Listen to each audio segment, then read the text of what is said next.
ఏంటి డిప్యూటీ సీఎంగా ఉన్న పవన్ కళ్యాణ్ పనితీరు మీద మీ అభిప్రాయం ఏంటి? డిప్యూటీ సీఎంగా ఉన్న పవన్ కళ్యాణ్ చాలా పనితీరు బాగా ఉంది.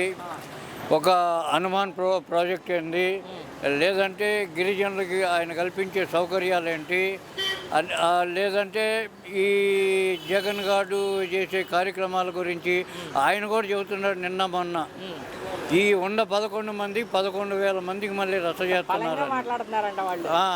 చాలా దారుణంగా మాట్లాడుతున్నారు. ఆయన చెప్పడమే కాదు, మనం చూస్తున్నాం కదా, ఇదిలో మండలిలో చూస్తూనే ఉన్నాం. సంఖ్యాబలం ఎక్కువ ఉంది, వాళ్ళకి సంఖ్యాబలం ఉంది. ఉండగానే నోరు అదుపులో పెట్టుకోవాలి కదా. ఎవడో వాడు గడ్డి తింటున్నాడని బుద్ధి ఉన్నాడైతే ఆ మాటలు మాట్లాడు. నిజాయితీని కోల్పోకూడదు ఎప్పుడు కూడా, ఎవడు కూడా.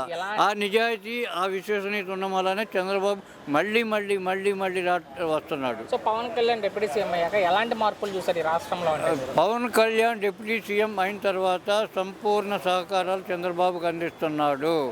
పంచాయతీరాజ్లో కానీ, లేకపోతే గిరిపుత్రులకు కానీ, లేకపోతే వన సంరక్షణలో కానీ, లేకపోతే ఆడపిల్లలను ఇచ్చేయటంలో కానీ అనేక రకాలుగా ఆయన చర్యలు తీసుకుంటున్నాడు. చర్యలు తీసుకోవడానికి అధికారులను కూడా ఉసిగొలుపుతున్నారు. ఇచ్చిన హామీ ప్రతి హామీ నెరవేర్చుకుంటున్నారు. తప్పకుండా నెరవేరుస్తున్నారు. ఏ విధంగా కష్టపడుతున్నారు ప్రజల కోసం? ప్రజల కోసం చాలా బాగా కష్టపడుతున్నాడు.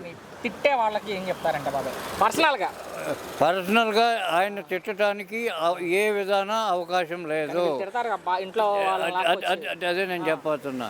వీళ్ళకి మనుగడ లేదు. పవన్ కళ్యాణ్ ఉన్నప్పుడు వీళ్ళకి మనుగడ లేదు. ఎట్లా కొట్ట ఆయన్ని కూటమి నుంచి బయటికి పంపించి ఆ మనుగోడ కోసం, ఏదో ఒక మనుగోడ కోసం వాళ్ళు ప్రయత్నాలు చేస్తున్నారు. ఆ క్రమంలోనే ఆయన తిడుతున్నారు. ఒక కులం కార్డు ఎత్తి తిడితే ఆయన బయటకు వస్తాడనేది ఇది చేస్తున్నారు. మళ్ళీ అదే కులంలో వీళ్ళు దుప్పటి కప్పుకుని ఉంటున్నారు. ఫైనల్గా ఒక్క మాటలో మీ అభిప్రాయం ఏంటంటే పవన్ మీద చివరిగా? Is the future leader.